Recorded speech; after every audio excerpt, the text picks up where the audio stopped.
Nah, ini ada tabel perbedaannya. Kalau senyawa ion, padatannya itu dia nggak bisa, isolator berarti nggak bisa mengantarkan listrik. Contohnya aja kita ambil garam. Garam itu kan bentuknya padatan, dia nggak bisa mengantarkan listrik. Tapi kalau kalian lelehkan, dia bisa mengantarkan listrik. Atau kalau kalian larutkan dalam air, dia bisa mengantarkan listrik. Kalau kovalen polar, kita ambil aja tadi contohnya NH3 ya nak. Itu padatannya juga dia nggak bisa mengantarkan listrik. Kalau dilelehkan juga nggak bisa mengantarkan listrik, tapi kalau dilarutkan dalam air dia akan mengantarkan listrik. Kovalen nonpolar, baik padatan, lelehan maupun larutan, itu dia tidak bisa menghantarkan listrik. Itu dia ya. Jadi di sini Ibu jelaskan contohnya di bawah ini zat yang lelehannya tidak dapat menghantarkan listrik.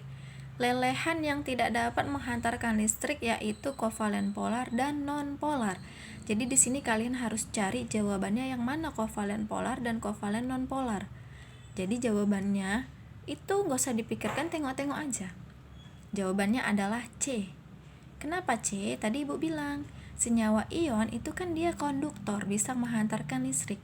Ion itu ciri-cirinya berakhiran atau ium karena dia ada unsur logam gitu nih anak. Ciri-cirinya berakhiran atau ium. Nah, di sini lihat Na natrium. Ium berarti logam. Ion kalium, ium logam. Aluminium, kalsium. Jadi selain itu jawabannya adalah C. Nah, contoh yang lain ini. Pengujian dalam ini ya, lihat elektrolit yang merupakan senyawa kovalen. Lihat senyawa kovalen itu kalau yang polar hanya larutan yang konduktor, kalau non polar dia tidak ada yang menghantarkan listrik. Jadi lihat dia minta kovalen ya. Kalau dibilang kovalen berarti jawaban yang R salah ya.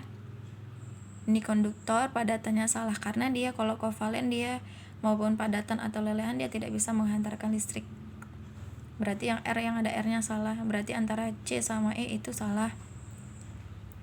Terus apa lagi? Padatan non konduktor, leburannya konduktor, salah ya. Kalau leburannya konduktor itu ion, berarti yang ada P-nya salah. Berarti A juga salah. Berarti antara B dan D.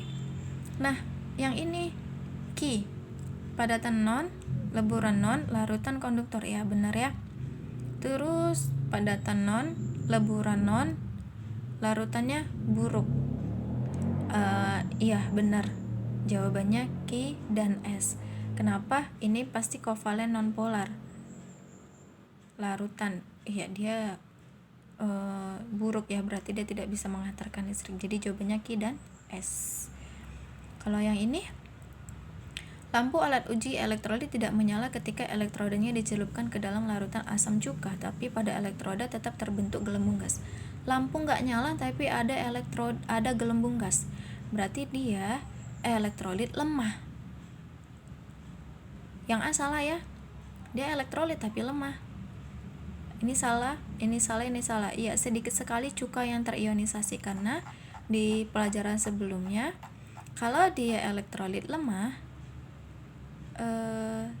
dia terionisasi sebagian atau jumlah ionnya sedikit gitu ya nak, paham? Nah, minggu depan kita kuis soalnya yang berkaitan dengan ini juga ya nih, oke? Nah, jadi kalian pahami. Kalau kalian kurang paham silahkan ditanya ibu. Ibu akhirin. Assalamualaikum warahmatullahi wabarakatuh.